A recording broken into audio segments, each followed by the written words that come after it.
ஓம் சகனாவவது சகனௌ புனக்து சக வீரியம் கரவாவகை தேஜஸ்வினா அதீதம் அஸ்து மா வித்விஷாவகை. ஓம் சாந்தி சாந்தி சாந்தி.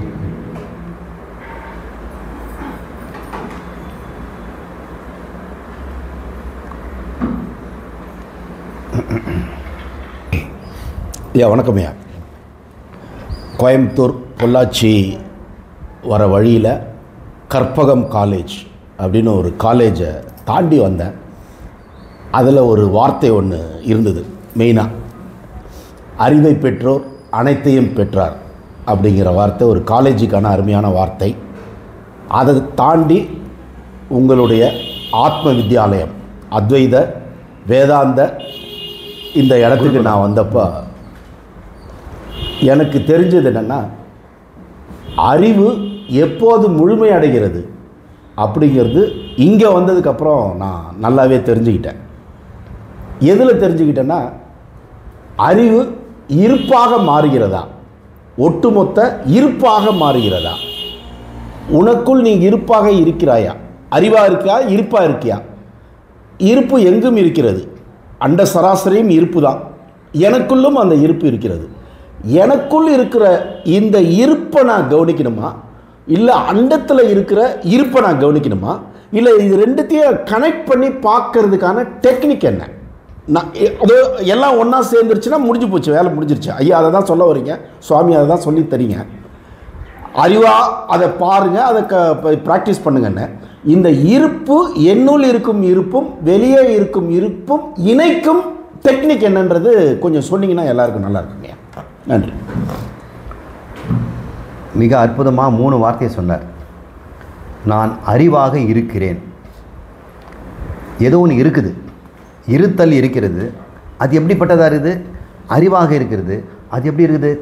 அளவற்றதாக இருக்குதுன்னு சொன்னீங்க, உள்ளும் புறமும் மற்றும். இதை தான் சச்சிதானந்தம்னு சொல்கிறோம். இருத்தலுக்கு சத்து என்று பெயர்,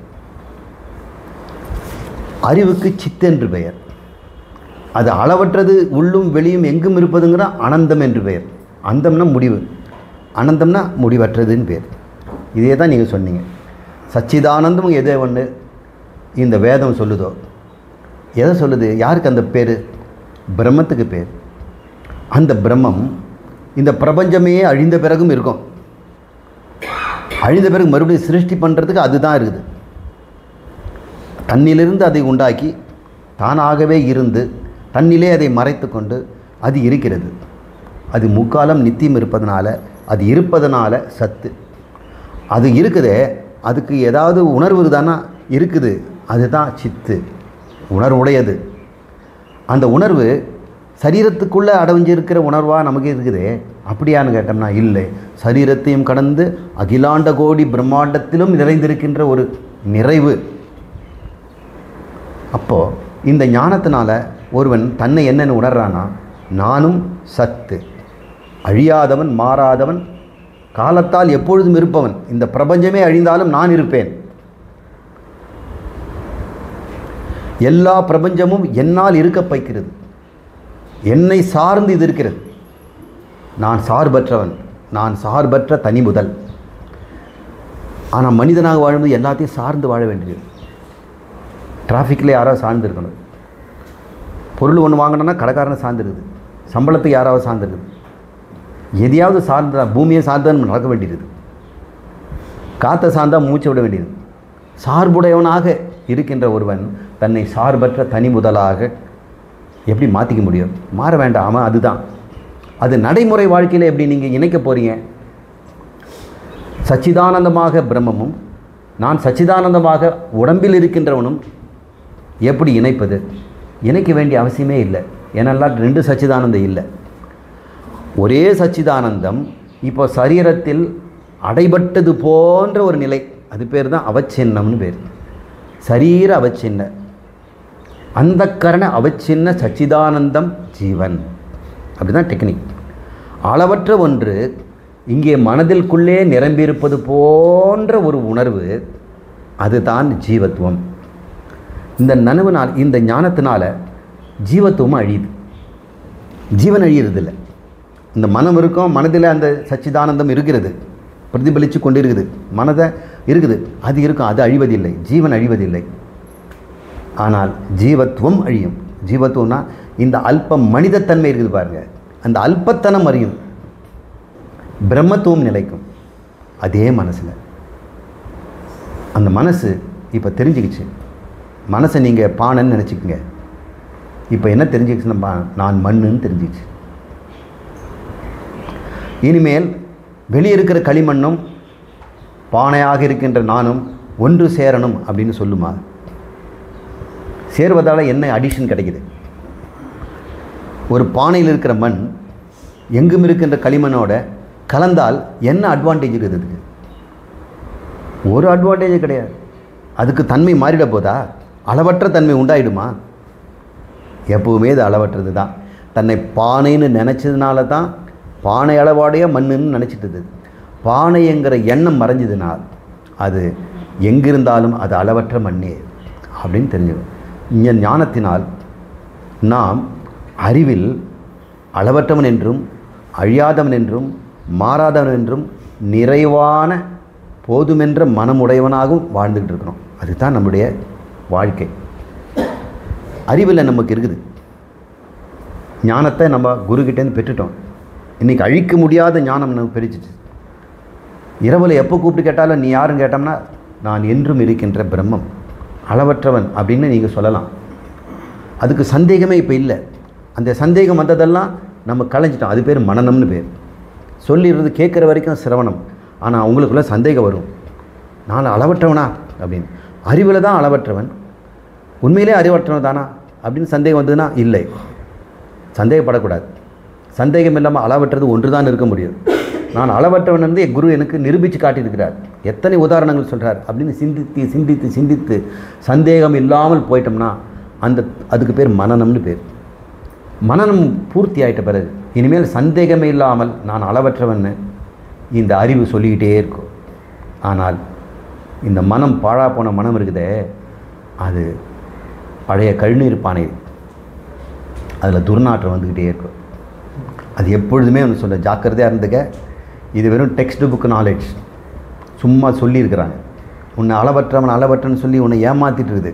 நீ பிழைக்கிற வழியை பாரு, பணத்தை தேடி வை, பதுக்கி வை, இதை அடக்கி வை, இதை வந்து அபகரித்து வச்சுக்க, நாளைக்கு தேவைப்படும் அப்படின்னு மனம் திரும்ப திரும்ப திரும்ப அது புத்தியை காட்டும்.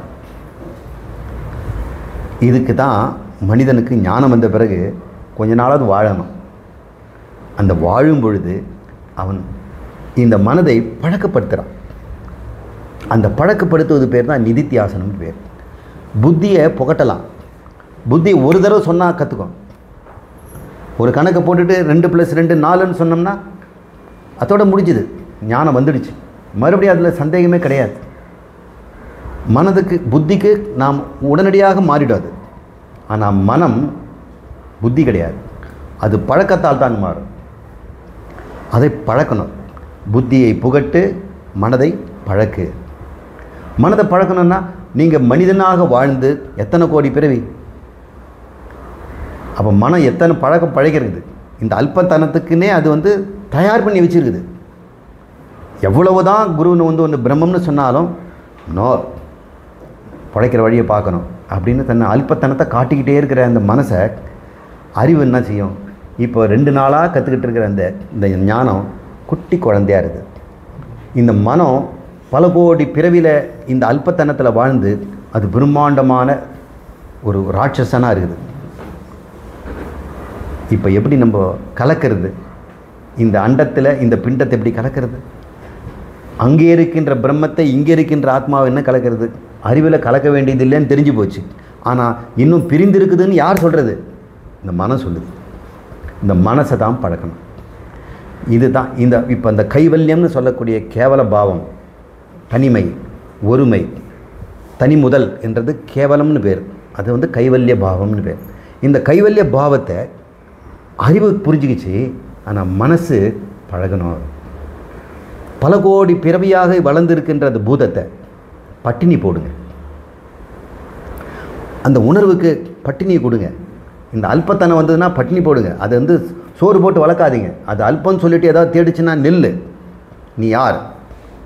நீ மகாராஜ், நீ சச்சிதானந்த ஸ்வரூபம் அப்படின்னு நான் மனதை கொஞ்சம் கொஞ்சமாக பழக்கணும். அந்த மனசை எப்படி தெரியுமா பழக்கணும்? முரட்டுத்தனமாக பழக்கூடாது. தியானத்திலிருந்து அப்படியே முரட்டுத்தனமாக இருக்கிறதோ பட்டினி போட்டதெல்லாம் செய்யக்கூடாது. விரதம் இருக்கக்கூடாது. நான் அதை தொடமாட்டேன், இதை சாப்பிட மாட்டேன், இதோடு இருக்க மாட்டேன் அப்படிலாம் செய்திடாதீங்க. அது மனசை பழக்கிற அந்த மெத்தடு தப்பு. அது முரட்டுத்தனமாகிடும்.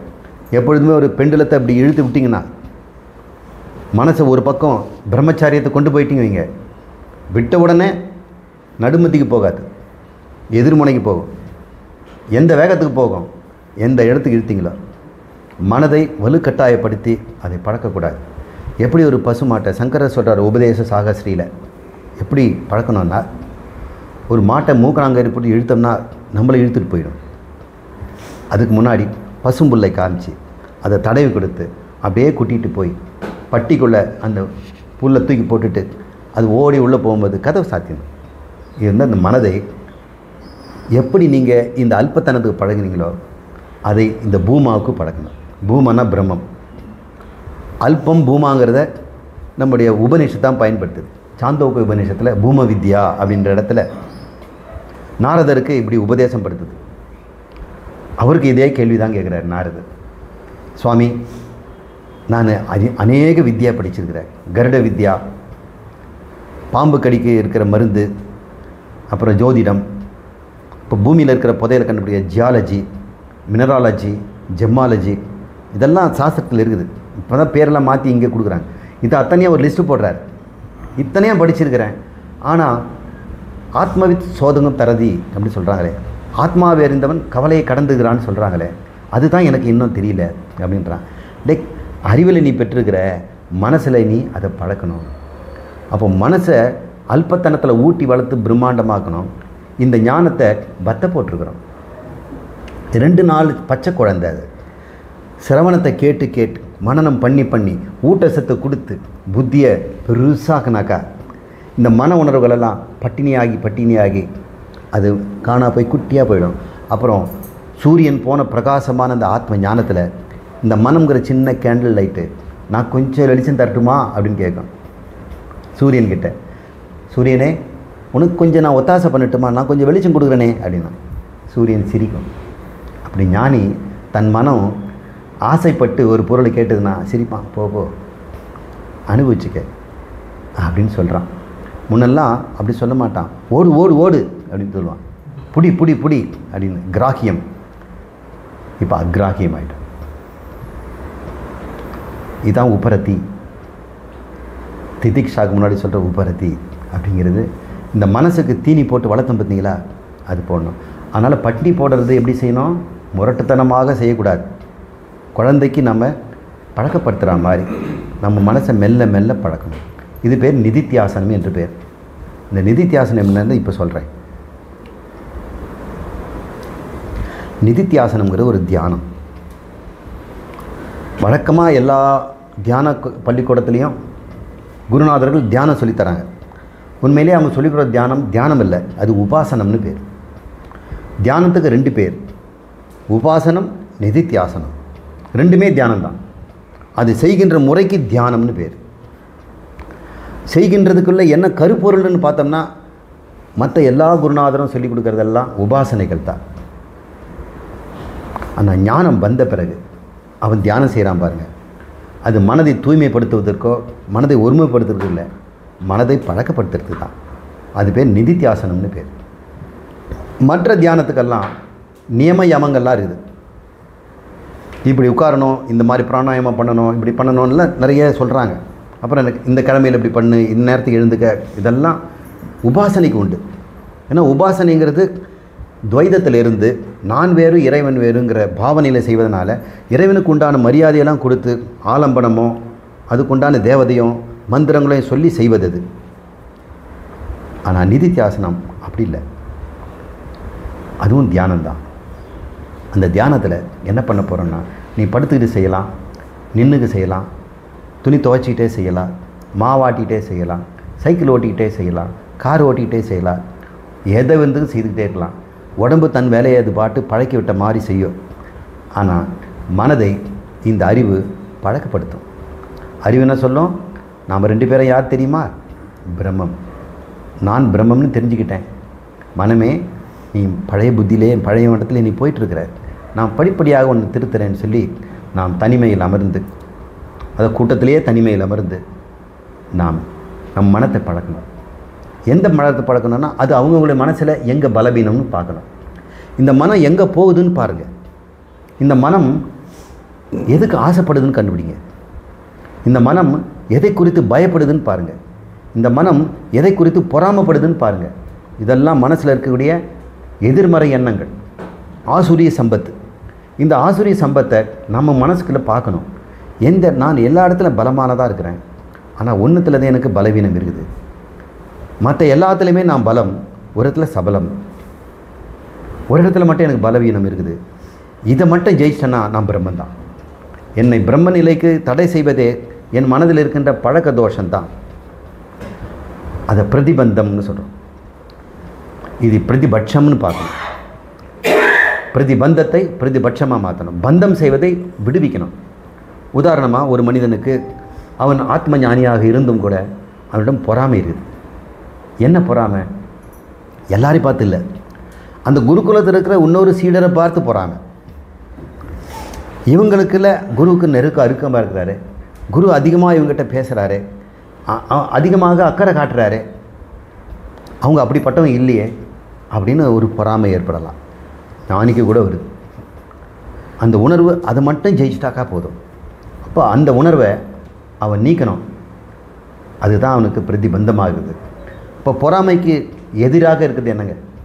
பொறாமை உணர்வுன்னு ஒன்று இருக்கு இல்லையா? எல்லாருக்கும் பொறாமை வந்ததுன்னா உள்ள சூடாக நெருப்பு காயும், காது வழியாக புகை வரும். அந்த மன உணர்வை அதுக்கு ஏற்பாடு. ஒரு மனிதன் மேலே தானே பொறாமை உண்டாகுது. நம்ம பில்டிங் மேலே பொறாமை வைக்க மாட்டோம், பில்டிங் ஓனர் மேலே தான் பொறாமை. கார் மேலே யாரும் பொறாமை இல்லை, கார் ஓனர் மேலே தான். அப்போ இன்னொரு மனிதன் இன்னொரு அகங்காரத்தின் மீது ஒரு பொறுக்கும் தன்மை இல்லை, பொறுத்து கொள்ள முடியல, பொறாமை ஏற்படுது. என்னுடைய ஞானத்திற்கு இவங்க ஞானம் சமமா அப்படின்னு அவங்க ஞானம், உங்களை விட நான் திறமைசாலி, நான் குருவுக்கு சமமாக நான் பேசக்கூடியவன் அப்படின்னு நிரூபித்து அவங்கள மட்டம் தட்ட பார்க்குறான் பாருங்க. அது செய்யக்கூடாதுன்னு தான் சகனாவது சகனவு புனத்து சகவீரியம் கரவாகை மா வித்விஷாவகை, எங்களுக்குள் பொறாமை போட்டி வரக்கூடாது அப்படின்னு மந்திரத்திலே நம்ம சொல்லி சொல்லி தான் அதை வளர்க்குறோம். இருந்தாலும் அது இருக்கிறான். அப்போ அவன் நிதித்தியாசனை என்ன செய்யணும்னு நினைக்கிறீங்க?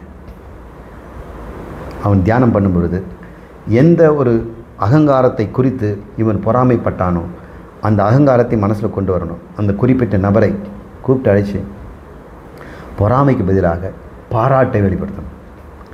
மனசுக்குள்ளே கற்பனா ரூபமாக அவங்கள நேராக பார்த்தோம்னா என்னெல்லாம் சொல்லுவோம். பல விஷயத்தில் நான் உங்ககிட்ட கற்றுக்க வேண்டியிருக்குதுங்க. நீங்கள் மந்திரங்களெல்லாம் மனப்பாடமாக சொல்ல முடியாவிட்டால் கூட, ஆனால் உள்வாங்கி கொண்டிருக்கிற விஷயத்தில் நீங்கள் எல்லாரோட நீங்கள் மேலாக தான் இருக்கிறீங்க. உங்கள்கிட்ட இருக்க அந்த பக்குவம், இந்த பணிவு, இந்த அன்புணர்வு, அது எனக்கு இருந்தால் நல்லா இருக்குமே. நான் பலமுறை அதை எண்ணி நான் சந்தோஷப்படாமல் பொறாமப்பட்டிருக்கிறேன். நான் இப்போ தான் புரிஞ்சுக்கிட்டேன், உங்கள்கிட்ட பாராட்டக்கூடிய விஷயத்தை நான் பொறாமைக்கு பயன்படுத்திக்கிட்டேன். இனிமேல் பொறாமைக்கு பதில் நான் பாராட்டுவேன் அப்படின்னு மனசில் நிதித்தியாசனம் பண்ணணும், தியானம் பண்ணணும். சேஃபாக இன்னும் அவங்ககிட்ட நம்ம பேசலை, தனிமையில் உட்காந்து பண்ணிக்கிறோம். எப்படி டிராஃபிக் இல்லாத இடத்துல காரை ஓட்டி பழகிற மாதிரி அந்த நபர் இல்லாத போது அவங்க இருப்பது போல் பாவித்து அந்த உணர்வை நம்ம வளர்த்துக்கிட்டே இருக்கணும். ஒரு 10 நாள் தொடர்ந்து மனசுக்குள்ளேயே அவங்கள பாராட்ட பாராட்ட பாராட்ட உண்மையிலேயே நம்ம மனசு இளகி போயிடும். வேறு எல்லாரையும் பாராட்டக்கூடிய நிலைக்கு வந்துடும். இப்போ நேரடியாக அவங்கள சந்திக்கும் பொழுது முதல் வார்த்தை பாராட்டாக தான் இருக்கும். எங்கே போச்சு? இப்போ பாருங்கள், உங்கள் பிரம்ம நிலையை தடை செய்த அந்த மனதின் அந்த அல்பத்தனம் போயிடுச்சு இல்லையா? இப்படி தான் நிதித்தியாசனம் பண்ணணும். பயத்துக்கு நான் பிரம்மம், இரண்டாவது அற்றது அப்படின்னு நீ நிரூபிக்கணும்.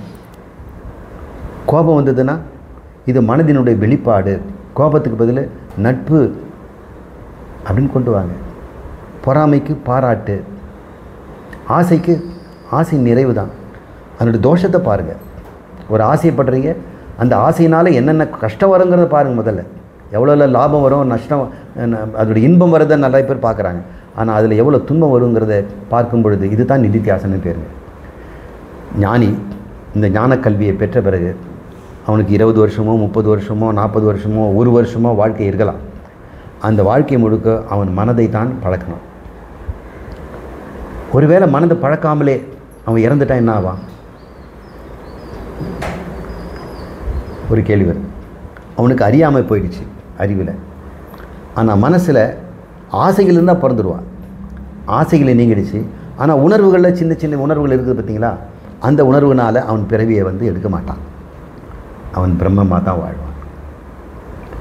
அது உறுதி. அஞ்ஞானம் நீங்கிடுச்சுன்னா அப்பொழுதே அவன் சரீரம் நீக்கும். ஆனால் மனம் இருக்குதே, அது மனம் இருந்துட்டு போகுது. இவன் தான் மனம் இல்லையே, அறிவினால் மனம் இல்லைன்னு விட்டுட்டான். இந்த மனம் அவனுக்கு முன்பு தொந்தரவு கொடுத்துச்சு. இந்த பொறாமையினால் அவன் நிம்மதி குறைஞ்சிது.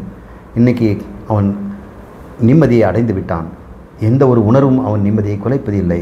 அது வரைக்கும் நம்ம நிதித்தியாசனம் பண்ணி தான் ஆகணும். சுவாமி, எத்தனை நாளைக்கு இந்த நிதித்தியாசனம் நான் செய்யலாம் அப்படின்னா, இதுக்கு நாள் கணக்கோ வாரக்கணக்கோ மாதக்கணக்கோ வாழ்நாளோலாம் கிடையாது. ஒருவனுக்கு எத்தனை இட்லி சாப்பிட்டா பசி போகும்னு அவனுக்கு தெரியும். அப்போது தனக்கு எத்தனை காலம் நிதித்தியாசனம் வேணுங்கிறது அவனுக்கே தெரியும். இந்த கேள்வி கேட்குறான்னா, சாமி நான் எத்தனை நாள் நிதித்தியாசனா, இன்னும் அவனுக்கு நிதித்தியாசனம் ஆகலைன்னு அர்த்தம். நிதித்தியாசனம் முடிஞ்சு போச்சுன்னா அவன் சாமிக்கிட்டே வரமாட்டான், கேள்வியும் கேட்க மாட்டான். அவன் மௌனியாக இருப்பான். அது அமனி பாவத்தில் இருப்பான். அதனால் நம்ம நிதித்தியாசனம் முடிஞ்ச மாதிரி அமனி பாவத்துக்கு போயிடாதீங்க. அதை மறுபடியும் நிதித்தியாசனம் பண்ணி நீக்க வேண்டி வரும். எல்லாருக்குமே தன்னுடைய மனம் திருந்தி பழைய பழக்கத்தில் வருந்தி அது சூம்பி அழிந்து மனோநாசம் ஆனதை நாம் அவர்களே உணர்வார்கள்.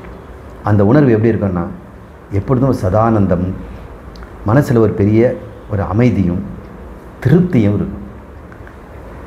பகவான் வித்யாரண்யர் இந்த மோட்சத்தை திருப்தின்னு தான் சொல்கிறார். திருப்தோகம் அப்படின்னு சொல்கிறார். திருப்தோகம் திருப்தோகம்னு சொல்லுவாங்களாம். இந்த பிராமணர்களை பித்ருளாக நினைச்சு அவங்களுக்கு உணவு அளிப்பாங்க. இறந்தவர்களுக்கு 16ஆம் நாள் காரியம் நடக்கும்போது 2 பிராமணர்களுக்கு வயிறார உணவு சாப்பிடணும், இஷ்டப்போட கொடுக்கணும்.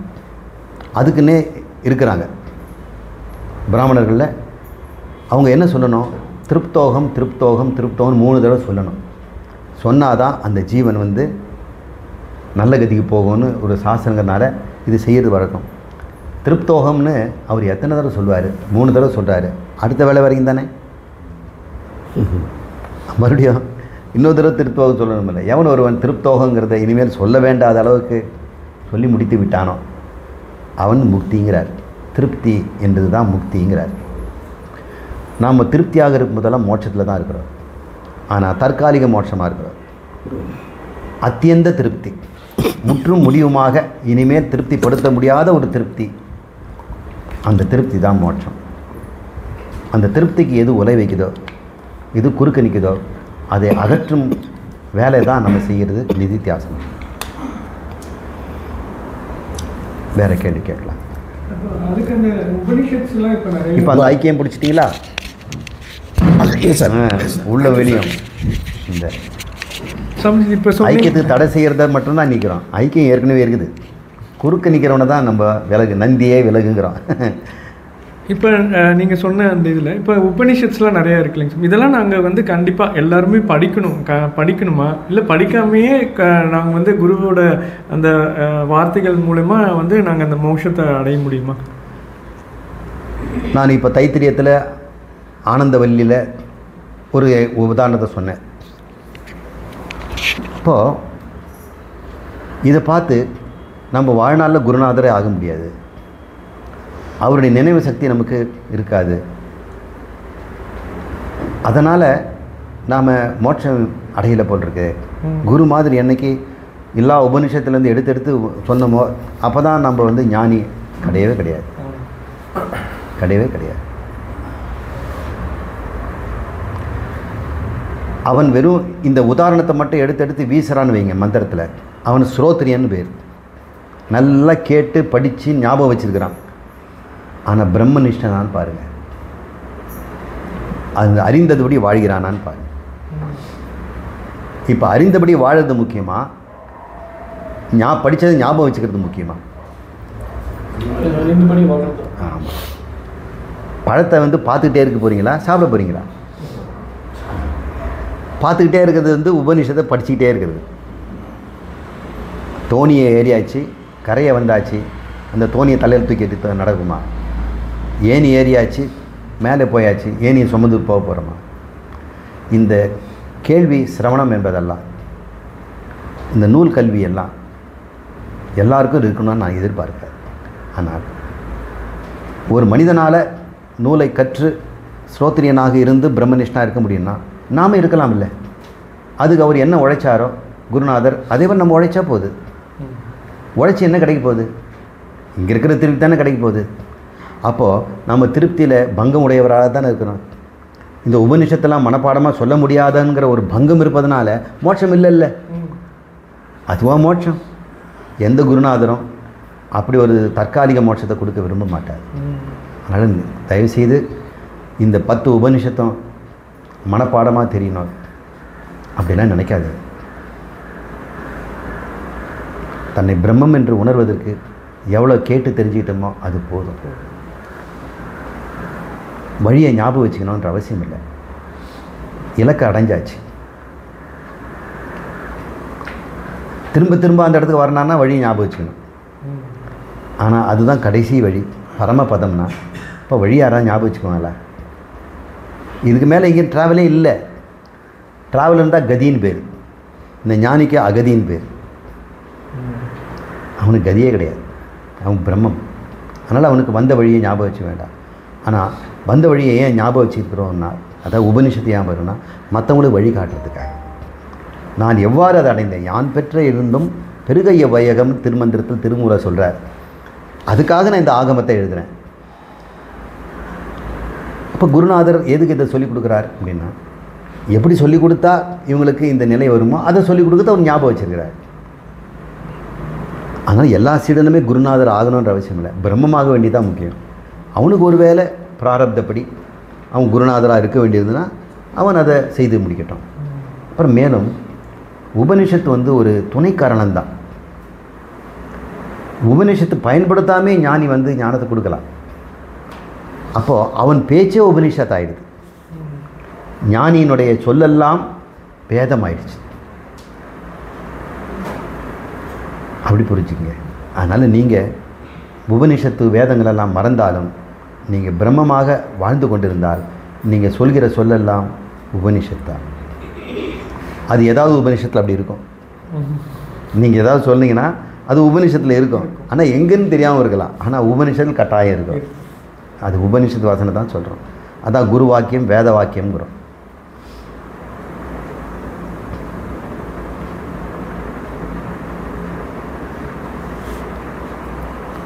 கொஞ்ச நேரத்துக்கு முன்னாடி ஒவ்வொரு மனிதன்கிட்ட ஒரு அபார சக்தி இருக்குதுன்னு நண்பர் சொன்னார். அந்த அபார சக்தி காந்தி போன்றவங்ககிட்ட வெளிவந்ததை நம்ம பார்த்தோம், விவேகானந்தர்கிட்ட வந்ததை பார்த்தோம், ஐன்ஸ்டீன் போன்றவங்ககிட்ட வந்ததை பார்த்தோம். இந்த சாதனை புரிஞ்சவங்களாம் பார்த்தா 5 அடி 2 அங்குலம் 3 அங்குலம் தான் இருக்கிறாங்க. காந்தி பார்த்தோம்னா ஒரு ஃப்ரெஜைல் மேன், பலவீனமாக இருக்கும் உடம்புல,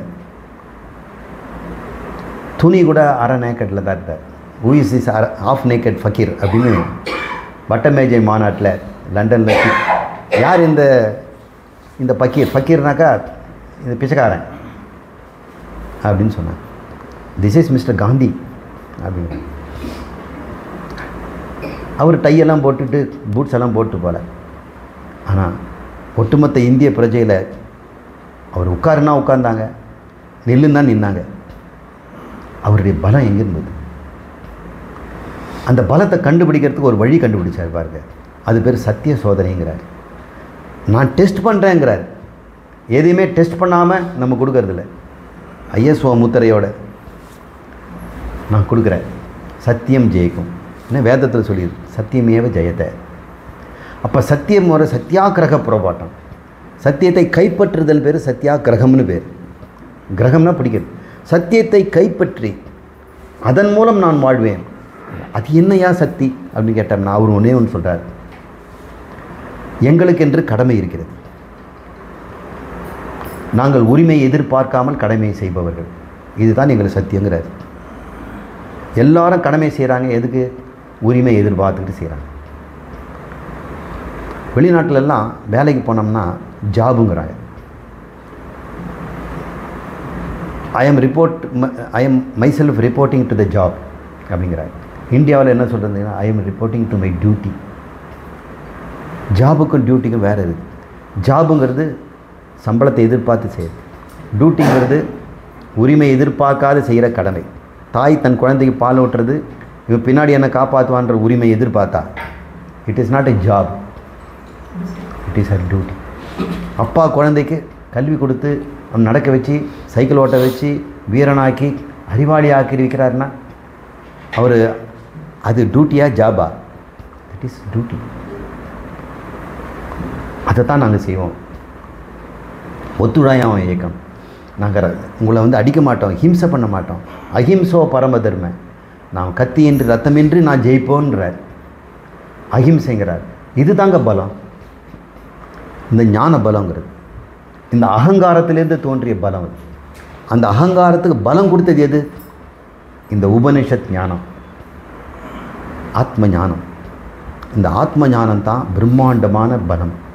எந்த அகங்காரத்துக்கிட்ட அந்த ஆத்ம ஞானம் வந்துருச்சோ அந்த அகங்காரம் அளவற்ற பலம் புரிந்தது. அது நிகரற்றதாகுது. மற்ற எல்லா அகங்காரம் தனக்கு நிகராக வந்துடுதுன்னா கூனி குறுகி பயந்து பொறாமைப்பட்டு அதை எதிர்க்கிற அகங்காரத்தை அடக்க பார்க்கும். எந்த அகங்காரம் சர்வ வல்லமை இருக்குதோ, ஆத்ம ஞானத்தை பெற்றுதோ, அதுக்கு நிகர் யாருமே இல்லை. ஏன்னா பிரம்மம் அது. அதனால் தன் நிகருக்கு இருக்கிறவனை யாரையுமே இறக்கவும் பார்க்கறதில்ல, தூக்கி விடவும் விழுவதில்லை, சமமாகவும் பார்ப்பதில்லை. எனக்கு தவிர வேறு ஒன்றும் இல்லைன்னு பார்க்குது. இந்த பலம் தான் பயமற்ற நிலை. இந்த ஆத்ம ஞானத்துக்கு முக்தின்னு பேர், இன்னொரு பேர் அபயம்னு பேர். யாக்ஞவல்கியருங்கிற ஒரு முனிவர் ஜனகருக்கு பாடம் நடத்தும்போது அவர் நல்லா படிச்சிட்டார். கடைசியில் சொல்கிறாரு, இந்த ஜனகர், நான் என்னுடைய நாட்டையே உங்களுக்கு கொடுத்துட்றேன், முதல்ல 1000 பசு தரேன்னார். இன்னொரு பதில் சொன்னோன்னா இன்னொரு 1000 பசு தருன்றார். கடைசியில் ஆத்ம ஞானம் கிடைச்ச பிறகு என் நாட்டையே தரங்கிறார். நோ நோ நோ, என்னையே கொடுத்துட்றேன். என்னை கொடுத்தனா என்னோட சேர்ந்த நாடு பிரஜைகள் எல்லாம் வந்துடுவாங்கல்ல அப்படின்னு சொல்கிறார். அப்போ யாக்ஞவன் சொல்கிறார், டேய் நீ முக்தி அடைஞ்சிட்டே அப்படின்னு தான் சொல்லணும். அபயம் பை ஜனக என்றார். ஏ ஜனக, நீ பயமற்ற நிலை அடைந்து விட்டாயிடா. ஒரு துரும்பு கூட இல்லாமல் உன் உடம்பையும் கொடுத்துட்டேன்னா எப்பேற்பட்ட தைரியசாலி நீ. உனக்கு பயம் என்பதே இல்லையே. பயமில்லாத நிலைதான் அபார சக்தி. அதுதான் ஞான சக்தி. மீதி எல்லாருமே பயத்தை போக்கிக் கொள்ள தான் பலத்தை பயன்படுத்துகிறாங்க. எல்லாருடைய பலத்தையும் பிரயோகப்படுத்த தன்னுடைய பயத்தை நீக்கிறது தான். ஒரு அரசியல்வாதியோ ஒரு தலைவனோ ஒரு பலசாலியோ பணக்காரனோ அவன் பயத்தை போக்கிக் கொள்ள தான் பணத்தை சேர்க்குறான். பயத்தை பொழுது தான் செல்வாக்கை வளர்த்துக்கிறான். அபயத்தில் இருக்கிறவன் எதுக்கு வேணும், யாருடைய உதவி வேணும், பயமே இல்லாதவனுக்கு இதுதான் முக்திங்கிறார். அபயம்தான் முக்தி. அப்போ நம்ம முக்தியில் இருக்கிறோமாங்கிறத நீங்கள் சோதிக்கணுன்னா, நான் எதுக்காவது பயப்படுறேன்னா, செத்துருவேன்னு பயப்படுறேன்னா, சொத்து போயிடுன்னு பயப்படுறேன்னா, நாளைக்கு சாப்பாடு இல்லைன்னு பயந்துடுவேன்னா, என் குழந்தைக்கு ஏதாவது ஆயிடுன்னு பயப்படுறேன்னா, என் மொழிக்கு ஏதாவது பாதுகாக்கணும், எதை குறித்தும் பயமில்லாமல் எல்லாவற்றையும் செய்து கொண்டிருப்பவன் அப்படின்னு புரிஞ்சுக்க. அந்த குழந்தை கேட்டார், எப்படி இந்த ஒவ்வொருத்தர்கிட்டையும் சுவாமி ஒரு அபார சக்தி இருக்குது, அதை சரியாக பயன்படுத்தாதனால முரண்பாடுகளும் பிரச்சனைகளும் சிக்கல்களும் குடும்பத்தில் வருதுங்கிறார். உண்மைதான். அந்த சக்தி தடைப்பட்ட சக்தியாக இருக்குது, வளர்க்க வேண்டிய சக்தியாக இருக்குது. இந்த அபார சக்தின்னு சொல்லக்கூடிய பயமின்மை வந்துடுச்சுன்னா அவன் எது குறித்து யாரோட போராடுவான், எதை குறித்து எதோடு ஆசைப்படுவான்? அப்படின்னு சொல்லுவார். கிமிச்சன்னு கஸ்ய காமாய, எதை விரும்பி அவன் எதை ஆசைப்படுவான் அப்படின்னு பிரகதாரண்ய உபநிஷத்தில் ஒரு வார்த்தை வருது. கிம்மிச்சன்னு கஸ்ய காமாய, அவன் எதை ஆசைப்பட்டு எதை விரும்புவான் அப்படின்னு கேட்குது.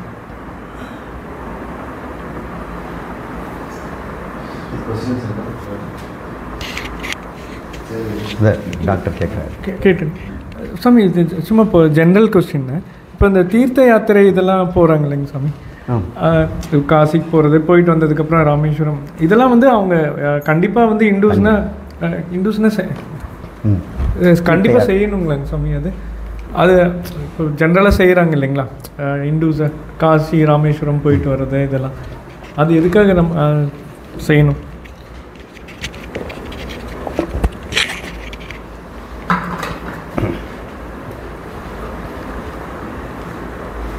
யாத்திரை, சபரிமலை யாத்திரை, திருப்பதிக்கு மேலே நடந்து போகிற யாத்திரை, பழனி யாத்திரை, காசி யாத்திரை, யாத்திரிகம், இதனால் என்ன பயன் அப்படின்னா, அவன் உடலை வருத்தி கொள்கிறான் இல்லையா? ஒரு யாத்திரையும் அந்த எங்கேயோ இருக்கிற புனித நீருக்காக இங்கேருந்து நடக்கிறான். அதில் என்ன, குளிக்க தானே போகிறான். ஏன் இங்கே டேப் திறந்த தண்ணி வருது இல்லை? இப்போ ஏன் அந்த தண்ணிக்கு கங்கைக்காக போகிறான்? அப்போ அங்கே இருக்கிறவன் வந்து இங்கே ராமேஸ்வரத்துக்கு வரான், இங்கே இருக்கவன் வந்து காசிக்கு போகிறான். காசி ராமேஸ்வரம், ஒரு வாழ்நாள் ஒருத்தன் காசிக்கு ராமேஸ்வரம் போயிடணுன்னு நார்த் இந்தியனுக்கு எப்படியாவது ராமேஸ்வரம் வந்துடணும். அவன் கடலை பார்க்குறான், அவன் கடலையே பார்க்காதவன், இவன் காசியை பார்க்குறான். இந்த யாத்திரைகளோ தீர்த்த ஆடல்களோ பூஜைகளோ அந்த கோயிலுக்காக நாம் செய்கின்ற செயல்களெல்லாம் நம்ம சாஸ்திரத்தை கிரியை அப்படின்னு சொல்கிறாங்க. 4 விதமான சாதனங்கள் சொன்னான். சரியை, கிரியை, யோகம், ஞானம் அப்படின்னு சொல்லுவாங்க. இந்த சரியைங்கிறது இந்த உடம்பால் வெறுங்காலால் நடக்கிறது. இந்த நாடு திருந்துற வரைக்கும் நான் செருப்பு போட மாட்டேன்னு விரதம் இருக்கிறது, சாட்டையால் தன்னைத்தானே அடிச்சுக்கிறது, மற்றவங்க அடித்தோம்னா அது வந்து தண்டனை, நான் என்ன அடிச்சிட்டேன்னா அது விரதம். இன்னொருத்தன் என்ன தண்டனை கொடுக்கலாமா? என்னை நான் தண்டிக்கிறேன். மற்றவன் தண்டிக்கும் போது மனம் வருந்தது. ஆனால் நான் காலில் செருப்பு போடாமல் இருப்பேன்னு சொன்னோம்னா மனம் பெருமிதம் கொள்ளுது. பார்த்தீங்களா, யாத்திரைக்கு மனம் எப்படிப்பட்டதாக இருக்குது. மன தூய்மைக்கு யாத்திரை முக்கியம். எல்லாம் மன தூய்மைக்கு தான். அது சரியைங்கிறதுல வருது. இந்த சரியைங்கிறதுனால உடலால் பேச்சால் ஒருவன் எப்படி நடந்துக்கிறானோ அந்த நடக்கிறதுக்கு வழிமுறைகளாக தான் இந்த தீர்த்தாடங்களும் யாத்திரைகளும் விரதங்களும் செய்கிறாங்க. இதெல்லாமே உடம்புக்கு துன்புறுத்தல் தான். சுகமாக தூங்கிட்டு இருக்கலாம், வீட்டில் படுத்திருக்கலாம், குழந்தை குட்டிகளோடு இருக்கலாங்கிறத விட்டுட்டு இவங்களெல்லாம் பிரிந்து ஒரு துணிமணி 2 துணிமணியை வச்சுட்டு அதிகமான டூத் ப்ரஷ்ஷு பேஸ்ட் கூட இல்லாமல் அடுத்த இடத்துல டேப் இருக்குமா குளிக்க முடியுமான்னு தெரியாமல் ஒருத்தன் சங்கரன் நடந்தார்ல நர்மதை வரைக்கும் காலடியிலேருந்து, அவர் எந்த எடுத்துகிட்டு போனார் கையில்? டூத் ப்ரஷ்ஷு ஆல்டர்னேட் டவல் எதுவும் இல்லை. இப்படி வரித்து கொள்வது பேர் விரதம்னு பேர். இது கட்டாயம் செய்யணும். ஒரு விரதம் முடிஞ்ச பிறகு அவன் செய்த பாவமெல்லாம் கழியுது. ஏன்னா துன்புறுத்திக்கிட்டான். இவன் துன்புறுத்திக்கலனாக்கா பாவம் ஒன்று துன்புறுத்தும். பாவம் துன்புறுத்துகிற அளவுக்கு இறைவனுக்கே வாய்ப்பு கொடுக்கல. நீ இறைவா, நீ எனக்கு பாவத்தை கொடுத்து துன்புறுத்த போகிற, நீ சும்மா இரு, நான் எனக்கு இன்பமாக அதை அனுபவிக்கிறேன். நீ கொடுத்தினா எனக்கு துன்பம்னு நினைப்பேன், நான் அது இன்பமாகவே என் துன்பத்தை அனுபவிக்கிறேன். மனைவியையும் குழந்தையையும் ஒருவனாக சுமக்கின்றேன், சுமப்பது தான் சுகம் என்று மனதுக்குள்ளே நினைக்கின்றேன் அப்படின்னு ஒரு பாட்டு. இந்த குழந்தையும் மனைவியும் சுகமாக சுமக்கிறாங்க. அது ஒரு விரதமாக இருக்குதான். இப்போ இறைவன் பாவரூபமாக உன்னை தண்டிப்பதற்கு அனுமதி தராமல் நீ அதை சுகமாக உன்னையே தண்டித்துக்கொள். அது புண்ணியத்தும் தரும், மனதை தூய்மைப்படுத்தும், பாவத்தையும் அழிக்கும். இப்போ பாவம் அழிஞ்சுதா? அதனால தான் அந்த யாத்திரை. புனிதத்தில் இருக்க அந்த பாவத்தை நீக்குதா கங்கை? இல்லை. உன் மனசுலேருந்து பாவத்தை நீக்கிறதுக்கு நீ செய்த பயணம். அந்த தண்ணி ஒன்றும் சுத்தப்படுத்தாது, உன் மனதில் நீ கொண்டு விரதம் தான் பண்ணுது. நீங்கள் ஃப்ளைட்டில் போயிட்டு கங்கையில் போயிட்டு அங்கே போய் காரில் ஏறி தொப்பிட்டு குளிச்சுட்டு வந்தீங்கன்னா அது உன் பாவத்தை போக்காது. அது விரதமாக செய்யணும்.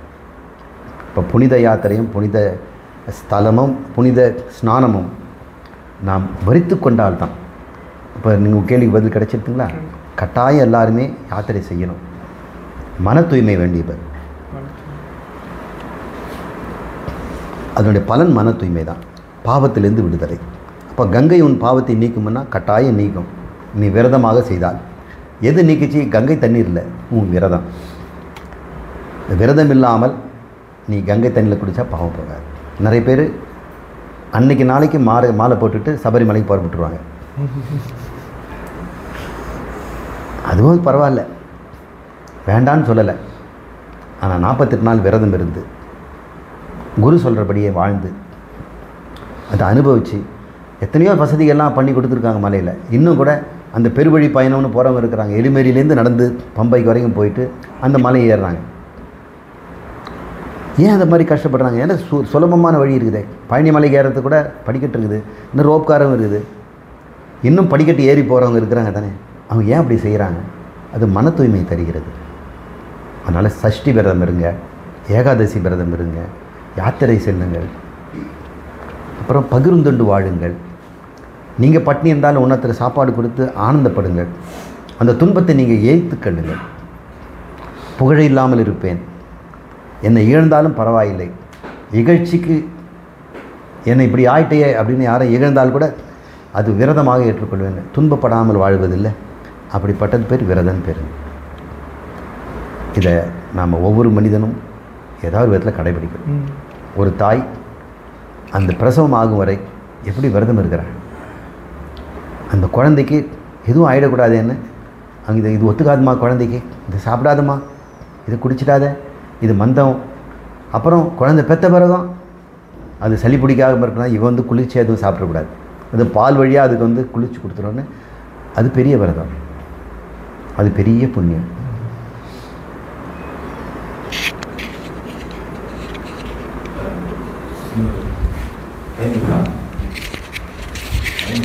இருக்குது கீழே பெல் அடிப்பாங்க. 15 நிமிஷம் இருக்குது.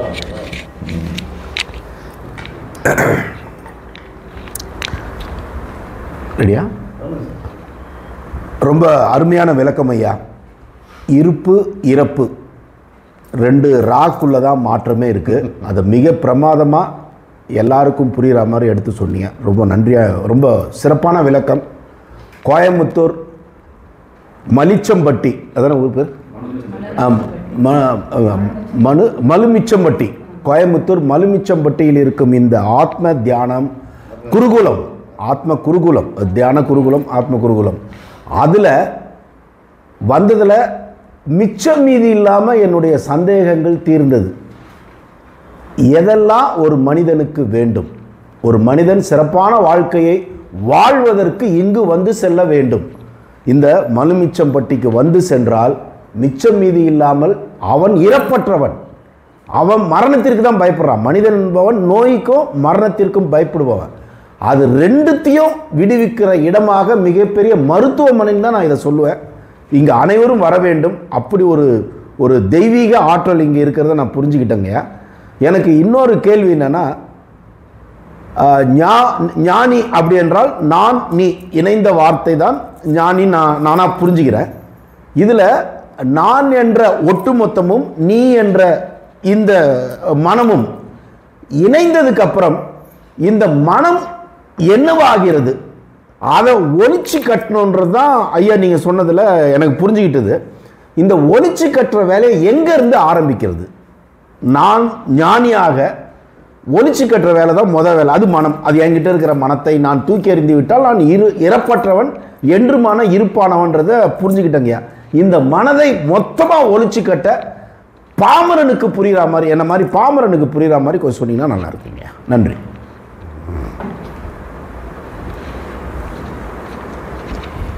மனம் தன்னை அழிக்கிறதுக்கு அதே தான் பயன்படுத்தணும். மனதை அழிக்கிறதுக்கு இன்னொரு கருவி எங்கே இருக்குது? அது தற்கொலை. மனதை அழித்தல் என்பது தற்கொலை. மனசு என்றைக்கும் தற்கொலைக்கு ஒத்துக்காது. இப்போ பாமரனுக்கு மனோநாசம்னு சொல்கிறது எப்படி புரிஞ்சுக்கணும்னா, ஆசையை விடுறது தான். ஆசையை விடுங்கள். அவனுக்கு இப்படி தான் சொல்ல முடியும். ஆசைன்னா எப்படி? நான் இது வரைக்கும் ஆசைப்பட்டு பொருளை வாங்கி தான் இன்பம் அடைந்தேன். நீங்கள் ஆசை விட்டால் இன்னும் இன்பம் இல்லாமல் போயிடுமே, பயப்படுறாங்க. இப்போ ஆசை விடுறதுக்கு எல்லாம் பயப்படுறதுக்கு காரணமே இன்பம் இல்லாமல் போயிடுமோ அப்படின்னு நினைக்கிறேன். ஆசைக்கும் இன்பத்துக்கும் சம்பந்தமே இல்லை. எத்தனையோ முறை இன்பமாக இருந்திருக்கிறீங்க. நீங்கள் ஆசைப்பட்டா குழந்தை பருவத்தில் நீங்கள் பெற்ற இன்பம் எந்த ஆசையில் வரும்? எத்தனையோ முறை நீங்கள் ஆனந்தமாக இருந்திருக்கிறீங்க, சந்தோஷமாக இருந்திருக்கீங்க. அந்த சமயம்லாம் பார்த்தோம்னா நீங்கள் வச்சிருந்த சொத்து சுகங்கள்லாம் பயனற்று போகுது. ஒரு பாமரன் என்ன புரிஞ்சுக்கணுன்னா, இந்த உலகத்தில் போட்டி இல்லாத வாழ்க்கை தான் ஆசையற்ற நிலை. ஆசை எழுவதே போட்டிக்கு தான். நல்லா ஆராய்ச்சி செய்து பாருங்கள். நான் திரும்ப சொல்கிறேன். தன்னுடைய அடிப்படை தேவைக்காக 2 சட்டை, மாற்று சட்டை. சரி, நம்ம அலுவலகம் போகிறோம், இன்றைக்கி ஒரே சட்டையை 2 போட்டுட்டு வராரு அப்படின்னு யாரும் சொல்லிடுவாங்களோன்றதுக்காக 2-3 கலர். போலீஸ்காரருக்கு எப்பவும் ஒரே சட்டை தான். அவர் மாற்றி போட்டாரா மாற்றலையானுடைய யாருக்கும் தெரியாது. இருந்தாலும் அவருக்கே தெரியும் இந்த துர்நாற்றமான உடையை மாற்றணும். அதெல்லாம் ஆசையில் வராது. சுத்தமான அடையை அணிவது ஆசை இல்லைங்க. இன்னொருத்தனை விட நான் அழகாக இருக்கணும்னு போட்டிங்கன்னா அது ஆசை. இந்த ஆசை என்பதே போட்டியில் தான் தோன்றுறது. போட்டியற்ற வாழ்க்கை இருக்குது, அது ஆசையற்ற வாழ்க்கை. நீங்கள் எல்லாரும் சீர்தூக்கி பாருங்கள். நீங்கள் கார் வாங்கிறது ஆசைக்காகவா இல்லை அவசியத்துக்காகவா? போட்டிக்காக வாங்குறீங்களா? இல்லை சொல்லுவாங்க எல்லாம் வாங்கிட்டாங்க, அவங்க கூட வேலை செய்கிறவர் பாருங்கள், அவர் வாங்கியிருக்கிறாரு. அவங்க கிம்பளம் வாங்குறாரு, நான் அப்படி வாங்குறது இல்லை, நீ புரிஞ்சுக்கோ அப்படின்னு. இல்லை நீங்கள் வாங்கணும் அப்படின்னு சொன்னான்னா, அப்போ அவங்க காரு தேவையின்காக வாங்கலை, பக்கத்து வீட்டுக்காரன் வாங்கியிருக்காக வாங்குறாங்க. இதுதான் சம்சாரம். விடுதலை என்பதே போட்டியிலேருந்து விடுதலை வருது தான். எனக்கு நானே போட்டி இருக்கக்கூடாது. நான் இளமையில் அழகாக இருந்தேன், இன்றைக்கி இப்படி இருக்கிறேனே அப்படின்னு எனக்கு நானே போட்டி போட்டு என் முகத்தை இளமைக்கு கொண்டு போகிறேன் பாரு, அது பெரிய சம்சாரம். அதெல்லாம் ஆசைகள். போட்டி என்று சொல்லக்கூடியது எங்கேருந்து வருதுன்னா பொறாமையிலேருந்து வருது. போட்டி பொறாமைன்னு சொல்லுவாங்க. பொறுமையின் மாதிரி தான் பொறாமை. அவைய சொல்ல பொறுமை என்னும் நகையணிந்து பெருமை கொள்ள வேண்டும் பெண்கள்ங்கிறார். பெண்களுக்கு மட்டும் இல்லை, ஆண்களுக்கும் அதுதான். பொறுமை என்பது தான் பெரிய ஆபரணங்கிறாங்க. பொறாமைங்கிறது ஒரு பெரிய அசிங்கம், அவமானம். உன்னை கீழ்த்தரமாக, உன்னை அல்பமாக, இன்னொருத்தனுக்கு சமப்படுத்திக் கொள்ள வேண்டிய ஒரு ஏக்கத்தை உண்டாகுகின்ற ஒரு தன்மை தருதுன்னு பாருங்க. இந்த போட்டி வாழ்க்கையை நம்ம கிட்ட, அந்த போட்டி தான் ஸ்ட்ரகிள்ங்கிறாங்க. அப்போ தான் வாழ்க்கை ஸ்ட்ரகிள் ஆகிடுது. அந்த ஸ்ட்ரகிள் தான் சம்சாரம். ஸ்ட்ரகிள் இல்லாத வாழ்க்கை நீரோட மாறி போகுது. அது நீரோடு செல்கின்ற ஓடம். அதை யார் சொல்லக்கூடும்? அது போக்கு யாருன்னு சொல்ல முடியும்? அது எதுக்கும் போராடுறதில்ல. இந்த பிராரப்தம் வகுத்துது, இந்த ஓடத்தை கொண்டு போயிடும் அப்படின்ற நம்பிக்கையில் இறைவன் மேலே ஒப்படைச்சிட்டு போட்டி இல்லாமல் தேவைக்கு மட்டும் உணவருந்தி, தேவைக்கு மட்டும் உடையணிந்து, தேவைக்கு மட்டும் வாகனங்களோ குழந்தைகளுக்கோ வேண்டியதெல்லாம் செய்துட்டு இருந்து போட்டிக்காக செய்யாமல் வாழ்ந்தால், இது நான் பாமரனுக்கு சொல்கின்ற அளவற்ற மனதை கொடுக்கும், ஆனந்தமான மனதை தரும், திருப்தியான மனது. போட்டியை விடுங்கள். போட்டி என்பது பொறாமை. அதனால தான் அவா அழுக்காறு அவா வெகுளி இன்னா சொல்னு வள்ளுவர் 4 நல்ல குணத்தை சொல்கிறார். அதில் முதல் சொல்கிறது எது? அழுக்காருன்னு தான் சொல்கிறார். இவை இந்த நற்குணம்னு சொல்லக்கூடிய வாழ்க்கை எதுன்னா இந்த 4ஐ விடுவது தாங்கிறார். அவா வெகுளி, அவா என்னது சொன்னீங்க? அழுக்காறு அவா வெகுளி இன்னா சொல். அப்போ அழுக்காறு தான் முதல்ல வைக்கிறார். அழுக்காறு தான் போட்டி. இந்த போட்டி இல்லாத வாழ்க்கை, அவனுக்கு பேர் சாதுன்னு பேர். சாதுன்னு பேர் சொல்கிறல்ல, சாது என்றால் யார் என்றால் தான் உண்டு தன் வாழ்க்கை உண்டு என்று வாழ்பவன்னு சொல்லுவாங்க. ஆனால் நான் சொல்கிறேன், போட்டி இல்லாமல் வாழ்கிறவன். அப்போ நீங்கள் ஒவ்வொரு முறையும் ஒரு பொருளை வாங்கும்பொழுது போட்டிக்கு வாங்குறீங்களா, தேவைக்கு வாங்குறீங்களா? அப்படி வாங்க. அப்படின்னா நீங்கள் வந்து ஆனந்தமாக இருக்கிறீங்க. போட்டிக்கு வாங்கினா கடன் வாங்குவோம். எல்லா கடனுமே போட்டியினால் தான் வருது. தனக்கு தானே போட்டியிலோட கடன் வாங்கிடுறான். நான் போன தடவை இவ்வளோ சம்பாதிச்சேன், இந்த தடவை நஷ்டமாயிடுச்சு, கடன் வாங்கியாத வீட்டுமேன். அப்போ போட்டி போடுற யாருக்கு? உனக்கே போடுற. நீ இருப்பதை கொண்டு சிறப்புடன் வாழும் இலக்கணம் படைத்தவன் தொழிலாளி. உருக்கு போன்ற தன் கரங்களினாலே உயர்ந்து நிற்பவன் தொழிலாளி அப்படின்னு ஒரு பாட்டு. அந்த தொழிலாளி யாருன்னா ஆண்டவன் முதலாளி, அவனுக்கு நான் ஒரு தொழிலாளி. எனக்கு ஆண்டவன் இறைவன் தான், இங்கே முதலாளி கிடையாது. நான் ஆண்டவனுக்கு எப்பவுமே தொழிலாளி. கர்மயோகத்தில் வாழ்வேன். இருப்பதை கொண்டு சிறப்புடன் வாழும் இலக்கணம் படைத்தவன் தொழிலாளி. தொழிலாளினா கர்மயோகின்னு அர்த்தம். இந்த கர்மயோக வாழ்க்கை தார்மீக வாழ்க்கை. அந்த தார்மீக வாழ்க்கை போட்டி இல்லாத வாழ்க்கை. அதுதான் திருப்தியான வாழ்க்கை. இதுதான் ஞானத்துக்கு அடித்தளம். இதுக்கப்புறம் ஞானம் வந்துடுச்சுன்னா அவன் போட்டிங்கிறது இருக்காது. இன்னும் போட்டி அவன் ஜெயித்தான், போட்டியை தவிர்க்க முடிந்தான். இப்போ அவன் இயல்பே சொரூபமே அந்த தர்மமாக மாறிட்டான். அவனுக்கு இனிமேல் போட்டி என்பது யாருமே கிடையாது. அவன் பிரம்மமாக இருக்கிறான். இன்னொரு பிரம்மம் இருந்தால் தானே போட்டி போடுறது. இங்கே இருக்கிற ஜீவராசிகள் அவனுக்கு எங்கே போட்டி இருக்கான்? அவன் தயவில் இந்த பிரபஞ்சமே தாங்கிக்கிட்டு இருக்கிற அவன் ஜெகத் தாரணன். அவன் எதுக்கு இந்த ஜகத்துக்குள்ள ஒரு பிச்சையை கேட்பான்? இந்த ஞானம் வராவிட்டாலும் டேக் ஹோம் இன்ஃபர்மேஷன். போட்டி இல்லாமல் வாழ்வோம். தனக்குமே போட்டி இல்லாமல் வாழ்வோம். பங்காளியுடன் போட்டி, உறவினருடன் போட்டி, தனக்கே போட்டி, வேலை செய்கிற இடத்துல போட்டி, புகழுக்கு போட்டி, பொருளுக்கு போட்டி, ஆரோக்கியத்துக்கு போட்டி, அழகுக்கு போட்டி, எல்லாத்துக்கும் போட்டி. போட்டின்னு வந்துடுச்சுன்னு சொன்னால் தோல்வி கட்டாயம் இருக்கும். எல்லாரும் ஜெயிக்க முடியாது.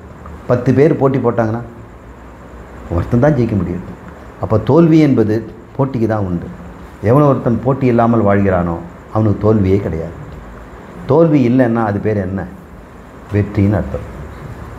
வையத்துள் வாழ்வாங்கு வாழ்பவன் அப்படின்னா வெற்றி பெற்று வாழ்பவன். வானுரையும் தெய்வத்தில் வைக்கப்படும். அவன் அந்த அளவுக்கு போகலாம். ஆனால் ஞானம் பெற்றால் அவனே பிரம்மம் ஆகிடுவான். அட்லீஸ்ட் குறைந்தபட்சம் வானுலகத்தில் போய் தெய்வத்தோடு இருக்கணும்னா போட்டி இல்லாத வாழ்க்கைங்கிறார். வையத்துள் வாழ்வாங்கு வாழுதுன்னா என்ன? போட்டி இல்லாமல் திருப்தியாக வாழ்ந்து போவது. இருப்பதை கொண்டு திருப்தியுடன் வாழ்வது தான் வாழ்க்கை. சரி, அதெல்லாம் போட்டுறாதீங்க, கை தட்ட. राम राम जय जय राम, श्री राम जय राम जय जय राम, श्री राम जय जय राम. விடியும் என்று நம்பி இரவில் வாழ வேண்டும். விடியும் என்று நம்பி இரவில் வாழ வேண்டும். விளையும் இன்பமெல்லாம் இதையும் நம்ப வேண்டும். விளையும் இன்பமெல்லாம் இதையும் நம்ப வேண்டும். கடவுள் கடைக்குள் பார்த்தால் கவலை எல்லாம் தீரும்.